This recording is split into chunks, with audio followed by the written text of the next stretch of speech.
Bueno, nos vamos del universo y aterrizamos en Chile en la contingencia. Ahí se veía la moneda pauta stock para entender qué es lo que está pasando finalmente. Tenemos a dos grandes periodistas. Juan Diego Montalva, Tantas Lunas, ¿cómo anda? Tantas Lunas. Obviamente, editor newsletter política del Mostrador. Yo lo recibo toda la semana, de hecho.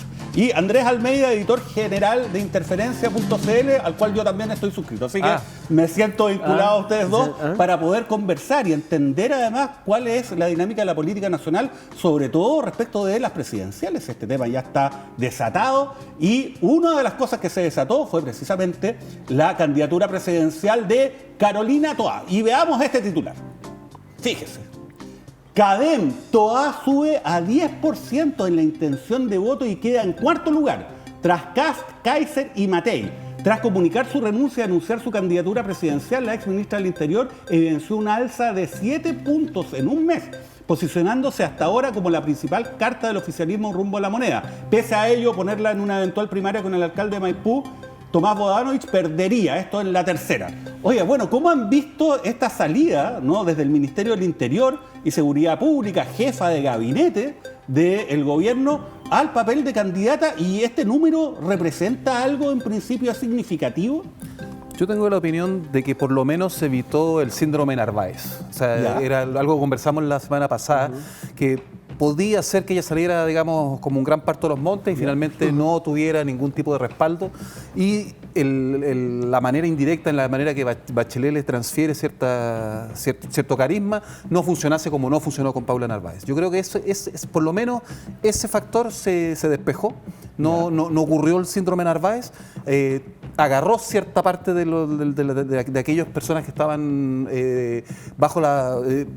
siendo afectas a la candidatura de Bachelet, y ella redituó un poco de esa salida. Yo creo que eso se logró. Ahora, mi duda es si es que con eso alcanza para tener una candidatura competitiva, que es otro tema, ¿no? Pero me parece que por lo menos se pudo poner en la línea alargada, que no era, a mi juicio, algo tan fácil. Claro, porque también hay que pensar si es que esto se puede sostener en el tiempo, ¿no? Hay que recordar que por algo el gobierno tiene a lo menos, marca más o menos un 30%. Eso podría uno suponer que es la base del electorado que uno debiese tomar para empezar a construir. Juan Diego, ¿tú qué opinas respecto a eso? Ahora, ella advirtió en una entrevista el fin de semana de que ella era más allá del 30%. No, a mí en este caso me parece relevante el hecho de tomar en cuenta de que la estrategia que se venía diciendo hace tiempo, lo hemos dicho en Más Político del Mostrador hace tiempo, que era la idea de que el presidente estaba claro en que ella tenía que ser la protagonista de un cambio de gabinete. El cambio de gabinete no...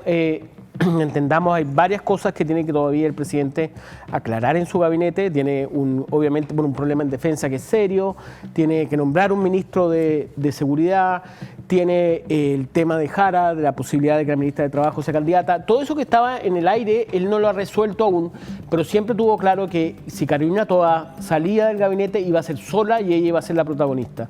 Cuando vemos un aumento de 10 puntos en la encuesta, indudablemente podemos decirle gracias, presidente Boric, ¿no? Porque de alguna manera esa estrategia que tenía respecto a darle ese protagonismo a la ministra de Seguridad o la ministra de Interior tuvo efectos, ¿no? Y yo creo que transpiró, o sea, ¿cómo se llama? Respiró aliviada la ministra Toá, la ex ministra Toá, cuando vio este aumento de la encuesta, porque el gran problema que tiene la ministra Toá es las encuestas. Ahora, Evelyn Matei dijo por esta alza, ¿no?, de toda la encuesta. Yo pensaba que iba a subir más. Bueno, era que no tenía que darle de alguna manera. Sí. Ahora, independientemente de esto, ¿cómo ven ustedes que puede afectar el panorama respecto del oficialismo? Pero antes, mira, para que si usted no me cree, escúchela usted por usted mismo, pues. Ahí está Evelyn Matei, mire. Yo pensaba que iba a subir más. ¿Ya? Sí, porque en el fondo ya una vez que hay... Porque mientras no hay candidatos, ¿no es cierto?, la gente se diluye en muchos candidatos distintos. Vamos a ver, es muy reciente, pero obviamente que nadie se equivoque, la izquierda va a tener un candidato competitivo. Que nadie se equivoque en eso. Que nadie crea, digamos, que la izquierda va a tener 10 puntos. O sea, eso es un mundo que no existe. Me pasa que yo no estoy comentando de quiénes son los candidatos al frente. No me corresponde. Bueno, mira, ahí está, básicamente, está en la Cadem y está mostrando cuál es el posicionamiento actual de los candidatos. Obviamente 18 puntos marca Evelyn Matei, baja respecto de lo que había ocurrido en febrero, que tenía 20. Kaiser, mira, se mantiene en 13, ¿no? Él ha irrumpido en la derecha de una manera muy llamativa. Oye, Kast, ojo, sube de 8 a 11. Y bueno, la mega subía, pues obviamente de 3 a 10. Y por otra parte, que uno podría vincularlo, obviamente, Michelle Bachelet baja de 12 a 7 después de haber descartado su candidatura. Bueno, y el resto de los candidatos, ¿no? 3% está Franco Parisi, Tomás Bodanovich está el 1 y el resto los del 1. Hay una ecuación, pero ojo que yo creo que no tiene tanto que ver con Boric, porque primero creo que esos 30% de respaldo no es al gobierno, es respaldo al presidente y es bastante intransferible. Entonces yo creo que radica más bien en la figura de en la figura presidencial, que es un país muy presidencialista. Entonces no veo que sea necesariamente estemos comparando elementos similares. Yo creo que se produjo más bien los temas de identificación del grupo, del sector de que se siente más políticamente vinculado a la izquierda, que estaba diciendo Bachelet en la encuesta y ahora empieza a decir Toa. Eso es lo que yo creo que ha pasado en esto. Lo que me llama la atención es que no figure la izquierda más izquierda, que Frente Amplio o Partido Comunista, que todavía no tenga un rostro. Que podría ser Janet Jara, podría ser Jadwe, podría ser Bodanovich, no lo sabemos todavía. Pero yo creo que ahí es donde se va a producir otra explosión en algún momento de otro rostro y otro nombre, como para eso. Y una cosa con respecto de Evelyn Matei, muy cortita, creo que a Evelyn Matei le conviene tener un rival. Claro. Porque eso hace que el asunto, si el asunto es entre ella y la Carolina Toá, deja fuera también su flanco derecho, deja un poquito de lado a los Kaiser y a los Kast, si es que ella se tiene que abocar a competir con Carolina Toá. Entonces a ella le conviene tener, digamos, un sparring al otro lado, claro, con el cual conversar y dialogar y polemizar. O emplazar. Puede emplazar claro a alguien que no sea de su sector. Mira, Juan Diego, esta misma encuesta señala que si hubiese una primaria en el oficialismo, 30% de los que votarían lo harían por Tomás Bodanovich, 29% por Toá, 12%, no es menor después de todo lo que ha pasado, Marco Enrique Ominami, 7% por Daniel Jadwe y 6% por Janet Jara. ¿Cómo ves el tema de la primaria, los candidatos eventuales, cómo se van a ir posicionando los distintos sectores políticos del oficialismo a partir de esta irrupción de Toá? Sí, yo creo que la Toá, la verdad, la ex ministra Carolina Toá tiene una situación bastante compleja. Yo hablé de la última milla, ¿no? ¿Ya? Que es que ella tiene, primero, está todo muy, como dice de manera bastante cursi, muy líquido. Líquido, está todo muy líquido. ¿Por qué? Porque en el socialismo, esta es la primera vez en la historia, desde el 94, en donde se decide de alguna manera generar un bloque PS-PPD, en primera vez que el PPD y el PS no van juntos en la primaria, en la eventual primaria. De momento. Claro, pero el día martes, cuando Carolina Toá anuncia su salida, la presidenta del Partido Socialista, Paulina Bodanovich, dijo que el PS llevaba candidato, cosas que son completamente fuera de sin tener un nombre específico, porque Michelle Bachelet había ya rechazado. Claro, ¿no? pero ella me entiende que eso dejó bastante complejo el ambiente dentro de lo que es el socialismo democrático, que se creía que estaba unido, ¿no? Y que se creía que con la llegada de Elizalde al Ministerio del Interior se iba a dar por hecho de que aquí el PS tenía que apoyar, obviamente, a Carolina Toá. Eso no se logró. Paulina Bodanovich, ese mismo día, ese martes en la noche y el miércoles, se va a conocer una cantidad, especialmente en Antofagasta, de un grupo que pide su proclamación como presidenta. Eso ha ido bajando la temperatura. Dicen que la máquina de Álvaro Elizalde está funcionando en controlar esa erupción de bodanovichistas socialistas. Oye, pero hay gente como Escalona que también aparece dentro del Partido Socialista diciendo vamos a levantar candidatura propia, o me equivoco. Y otro tema, un apunte. Hasta antes del caso Monsalve, parecía que Carolina Toá iba a ser Monsalve. Carolina Toá iba a ser, digamos, la ungida. Sí. No, Monsalve era era un posible candidato presidencial en ese momento para el socialismo. Tienes toda la razón. Sí, entonces, y en ese sentido, yo, para terminar, creo que ese es un flanco bastante complejo, relación PS-PPD, y a su vez tenemos la posibilidad de que, y en esto la derecha, cuando yo escucho a Evelyn Matei decir de que ellos van a tener un candidato competitivo, el candidato competitivo que la derecha da por hecho que va a ser del oficialismo es Tomás Bodanovich. que es el que mejor le va en la encuesta. Y ellos dan por seguro. Está duro, parece que además fue algo que lo dijo en la campaña. O sea, sería romper igual una promesa de campaña y tendría que darle explicación a la gente de Maipú. A pesar que en política nosotros sabemos que estas promesas duran nada, digamos. Y todo sea por el país. Todo sea claro, porque usted sabe, si el pueblo me lo pide, no puedo decirle que no al pueblo. Pero dicho eso, claro, está este tema también de ojo en las primarias, porque muchas de las candidaturas son un poco instrumentales para posicionarse bien para una posterior senatorial. Ojo. Claro. Es que eso quería apuntar yo. No nos olvidemos que esto tiene que ver una directa relación que es muy por debajo, ¿no? en la cocina, con respecto a las nóminas parlamentarias. Entonces, muchas veces el Partido Socialista, entiendo yo, a veces las explicaciones son más pedestres de lo que parecen, pero si el Partido Socialista no tiene una carta presidencial, ¿cómo va a negociar las senatoriales? Entonces muchas veces pasa que tú necesitas levantar una carta, pero que ni siquiera tú estás apostando a esa carta. El Partido Radical va a levantar su carta. Estuvo coqueteando con Harold McNichols, o sea, todos van a los tratar... liberales con Blado, todos en este juego tú tienes que tener una carta presidencial, porque si no después, ¿cómo vas repartiendo para abajo? Ya, yo cedo la presidencial, pero dame a mí la candidatura de, qué sé yo, la senatoría de Valparaíso. O sea, tiene que ver también parte con el juego chico de la política, que muchas veces es súper pedestre, pero a veces las explicaciones no son tan sofisticadas, sino que simplemente estamos a la espera de cómo se va a negociar esa parte, que es una parte fundamental, especialmente si es que tienes la expectativa de que vas a perder. Porque no hay que olvidarse acá que es súper relevante eso, porque tú puedes tener una buena candidatura de retaguardia para firmar una parlamentaria, o puedes tener una candidatura de vanguardia que quiera ganar la presidencial y que más o menos las listas parlamentarias se afinan en torno a esa apuesta. Bueno, esa es una conversación que se ha escuchado mucho en el ámbito del oficialismo, ¿no? Respecto de más allá si se gana o se pierde frente a Matei, o frente a quien sea el candidato, pero probablemente Matei. Bueno, el punto es cómo vamos a apoyar a nuestra plantilla parlamentaria, porque podría quedar en el peor de los mundos, ¿no? La fuerza de, entre comillas, la centroizquierda progresismo, perdiendo no solamente el gobierno, sino también el Senado y la Cámara de Diputados. Pero trasladando esto, porque también se cuecen habas en la derecha, a ese sector político, fíjate, en la misma encuesta se señala qué es lo que pasaría en una primaria en la derecha. Mira, dicen que 32% votarían por Matei, 42% por Matei, ahí sí, 32% por Kaiser y 21% por Kast. Es llamativo igual que Matei ahora aparece ninguneando ¿a quién? A Kaiser, donde dice no, él no va a pasar por ningún motivo. Y él es un factor que ha irrumpido muy fuerte y también, ojo, ha irrumpido respecto de lo que es la plantilla parlamentaria, la posibilidad que vaya dividida a la derecha. Y ahí también hay varios que están jugando, como por ejemplo el exalcalde Carter.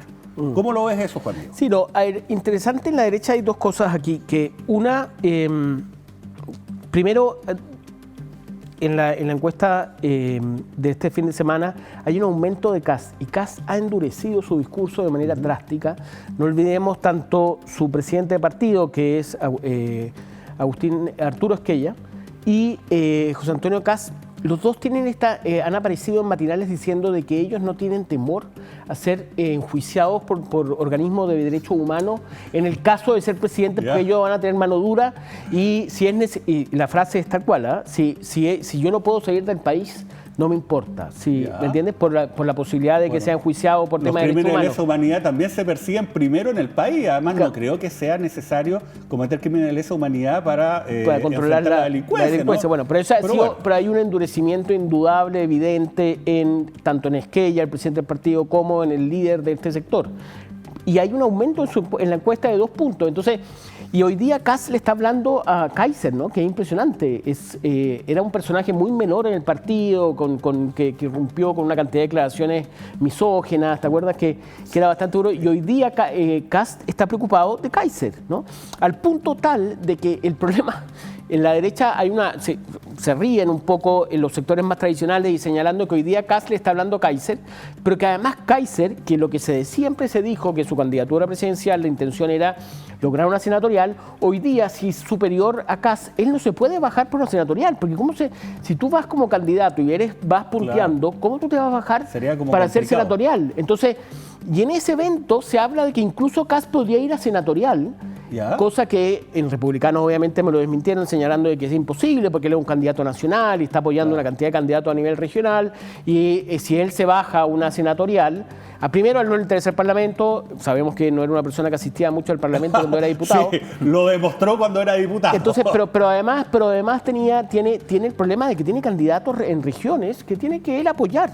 Es que, de nuevo, una figura presidencial es muy clave para apuntalar la lista parlamentaria. Ahora, mira, quien ha opinado de esto es alguien a quien hace algunos años atrás uno miraba como que era de la hiperderecha y ahora parece socialdemócrata, que es Iván Moreira. ¿Qué es lo que opina? Más que baja, yo hablaría de ajuste, cuando aparecen nuevos candidatos, y eso es normal. Matei lleva más de 3 años liderando, y aparezca quien aparezca, eso nunca cambia. Pero lo que sí está claro, si nosotros permitimos en forma fácil que las primarias del gobierno, del oficialismo, de la izquierda, del Partido Comunista, de alguna manera se lleven adelante, no le podemos dar gratuitamente un espacio de 3, 4 meses en que ellos van a estar dando a conocer un ya fracasado de sus programas de gobierno. Bueno, ahí básicamente se está refiriendo a la baja esta que habíamos hablado, ¿no? Pequeña, pero bueno, baja al fin y al cabo, en la academia de Evelyn Matei. Yo creo que el gran peligro que tiene la derecha es no hacer primarias, ¿no? Eso es lo que más o menos advierte Moreira y me parece que es razonable lo que le está advirtiendo, porque si tú haces una primaria como pasó con las candidaturas de Guillé con el Frente Amplio, que hubo candidaturas de primarias en el Frente Amplio de Mayol, Beatriz Sánchez, hubo candidaturas de Piñera, Cast y el otro, ¿no? Felipe. Claro. Entonces eso generó un vacío. Yo creo que un escenario en el que no haya primarias a la derecha la deja, digamos, sin visibilidad, sin recursos, ojo, que también tiene que ver con financiamiento, y a discutir las ideas de otros, ¿no? O sea, y desde la galería. Entonces, es muy peligroso para la Evelyn Matei no tener primarias, pero ¿con quién va a tener esas Claro, primarias? que se necesitan 2 para bailar el tango, decían por ahí, exacto. ¿no? Entonces necesita, y no cualquier 2, porque en el fondo también, ¿a quién debiese llamar a una primaria para que tenga un efecto? Y ojo a tus principales contendores, y son, ¿quiénes? Republicano y Kaiser, ¿no? Lo que pasa es que hay una pelea por la hegemonía de la derecha, entonces es muy probable que la extrema derecha no vaya a la primaria, porque más bien va a tratar de disputar esa hegemonía en la primera vuelta, porque eso le da más tiempo, además. Pero Juan Diego, creo que dijeron ya algunos de los por lo menos de republicanos, ¿no? Que ellos no van a ir a primaria, y Kaiser también creo que dijo que no iba a ir a primaria. Bueno, de hecho hay algunos que apuestan a que van a pasar 2 candidatos de derecha supuestamente a primera vuelta. A la segunda vuelta de la presidencial. Es un escenario posible. Sería Evelyn Matei, Kaiser, o Cast. Con lo cual, ¿qué es lo que ocurre? Además, lo que ocurre en las elecciones francesas, donde tú ves, para evitar a Le Pen, la gente va a votar, ¿me entiendes?, por la derecha. Por Chirac. Y, claro, ¿me entiendes? Entonces, en ese sentido, esa es la tesis que yo creo que es la más optimista de la derecha, que aquí pasen 2 candidatos de derecha a segunda vuelta y que sea un debate o una competencia en donde finalmente sería paradójico, pero que el progresismo esté votando por Matei como lo más razonable frente a un Kaiser o a un Cast, ¿no? Ahora, bueno, lo que les contaba hace un rato, ¿no? Figuras como Rodolfo Carter, ¿no? Dice, si Chile Vamos no hace primaria, no veo espacio para estar en esa coalición como candidato parlamentario. No es que no vaya a la parlamentaria, porque él entiendo que quiere ser senador por Valparaíso, o por cualquier lado en rigor, ¿no? Porque ahí se van distribuyendo según exista el lugar. Pero en el fondo, claro, él señala que no va a ser candidato parlamentario por esa coalición. Entonces, ¿qué otra coalición lo podría recibir en esta disputa que existe respecto a la hegemonía de la derecha? Obviamente puede ser republicano. O pactos de omisión, ¿eh? O pactos, claro, también. Pactos de omisión. Ahora, fíjate que se ha observado ciertos movimientos también en la candidatura, sobre todo de Evelyn Matei. Esto ya viene de algún tiempo, ¿no? De alguna manera de identificarse con el legado de lo que se ha dado a llamar el piñerismo, ¿no? O sea, llevar figuras del ámbito de Sebastián Piñera, quienes participaron en forma destacada en su gobierno, en puestos clave respecto de sus comandos, ¿no? Y respecto de esa materia, tenemos un titular, pues, imagínate. Él hoy. Rodrigo Villa, ¿no? El polémico operador de Piñera que dirige la estrategia de campaña de Matei, ¿no? Renunció como subsecretario del Interior en medio del estallido social, pero fue un hombre clave para el fallecido expresidente. También le trajo problemas, como la casa de veraneo que compró en una comunidad mapuche que tensionó la moneda el año 2019 fue esto, noticia de interferencia por lo demás. ¿Cómo lo ves, Andrés? Mira, yo creo que es una noticia muy interesante, muy decidora, porque Rodrigo Villa no es un rostro necesariamente es un rostro, pero no es porque es un rostro que está entrando a la candidatura de Matei, sino que está entrando porque él tiene una capacidad de territorio y de organización muy relevante, personal, pero además porque conlleva ciertos recursos tanto conceptuales como también financieros y de contactos y de redes con respecto a lo que es el piñerismo. Entonces es un aterrizaje súper interesante porque las fuentes nos dicen que viene a ser estrategia de este asunto, ¿no? Y ahí tú sabes muy bien que las peleas, digamos, especialmente en el ámbito presidencial, tienen que ver también como en llegar a todos los territorios, porque tú recuerdas que en términos de mediales, Marco Enrique lo hizo muy bien, y Frei no lo hizo tan bien, pero finalmente termina imponiéndose Frei porque se desplegó toda una red territorial de las distintas sedes, de los distintos partidos, y eso termina levantando el voto de los pueblos, que no necesariamente llegan a la disputa medial. Entonces no es tan medial este rostro, pero sí a nivel territorial y a nivel de distribución de recursos, distribución de funciones, puede ser muy clave, especialmente pensando en una primaria, ¿no? Si es que la Evelyn Matei finalmente va a tener alguna primaria con algún tipo de cachacascán, porque van a tener que inventar un candidato para poder competir, si es que no va ni Kast ni Kaiser, ¿no? Van a tener que inventar, como fue Mayol un poco para la Bea Sánchez, ¿no? Entonces eso también es un buen ejercicio para empezar, digamos, con este ritmo de elección que no solo tiene que ver con lo que pasa en las redes sociales, con lo que pasa en la televisión y en los medios, sino que lo que pasa también a nivel vecinal. Pero Rodrigo Villa también es alguien a quien se le vincula acto con el gobierno de Piñera. Él fue subsecretario del Interior, estuvo, ¿te acuerdas?, a cargo de la distribución de las cajas de ayuda en la pandemia, que ahí hubo también otras polémicas. Pero es alguien que yo diría que la ciudadanía puede vincular a Sebastián Piñera. Hay otras figuras que también se están yendo a trabajar con la candidata Matei, que yo diría que quizás no son tan conocidas para el público en general, pero yo creo que sí son muy conocidos para el militante, ¿no?, de algún partido de derecha. Por ejemplo, Carla Munizaga, ¿no?, que ella era una persona muy cercana a Sebastián Piñera, ¿no?, y estuvo no solamente en el gobierno, sino comandando sus campañas, ¿no? Una persona realmente que es del núcleo del piñerismo. Juan José Lagorio también se señala que es alguien que se estaría yendo a trabajar con Evelyn Matei. Entonces son señales para la población, pero también señales internas, ¿no? ¿Qué opinas respecto a eso, Juan? Sí, no, yo creo, Uvilla es un histórico de RN, es una persona que tiene una larga trayectoria dentro de Renovación Nacional, que luego entra, me entendía, el piñerismo como subsecretario, que siempre ha sido, siempre fue vinculado a los centros de estudios de la derecha. Es una persona que en ese sentido, sí, tiene un rostro piñerista, pero es principalmente un militante de RN con mucha tradición, o sea, con mucha historia. Después, Carla Munizaga me llama la atención. Carla Munizaga fue la encargada de prensa en el primer gobierno de Piñera y llega después del estallido social a hacerse cargo nuevamente de la prensa del presidente Piñera. Y ella ahora trabaja y tiene un rol bastante importante en la oficina de Sebastián Piñera y todo lo que está pasando en ese sector.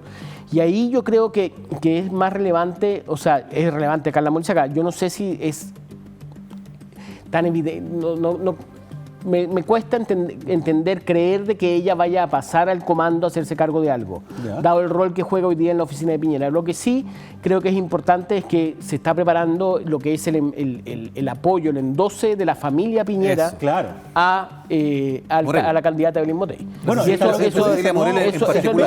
se espera un apoyo eventual de Cecilia Morel en cualquier momento, ¿no? Le va a hacer un acto, un vino de honor, vaya a saber uno, algo a Evelyn Matei para los efectos de poder también adosar ese apoyo. Por eso se están moviendo las piezas al interior de la derecha, ¿no?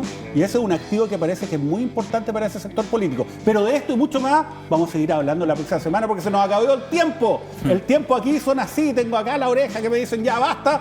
Últimas palabras antes de terminar el programa para don Andrés Almeida, editor general de Interferencia. Bueno, muchas gracias por la invitación. Suscríbanse a Interferencia, por favor. Con eso nosotros hacemos un periodismo independiente. Te agradezco mucho que tú también estés suscrito a nuestro... Sí, así que esa es la manera que tenemos nosotros de hacer periodismo independiente, a través de la suscripción. Así que los invito a que revisen nuestra página. Bueno, muchas gracias. Juan Diego Montalva. Muchas gracias por la invitación nuevamente, doctor Daza. Bueno, encantado. Ahí vamos a estar muy atentos al newsletter, que es re bueno, de política del mostrador. Ahí todas las cosas que están ocurriendo detrás de la política. Y eso y mucho más lo vamos a estar revisando la próxima semana en Pauta Stock. Pero ojo, también mañana acá en Stock Disponible. Los espero, nos vemos.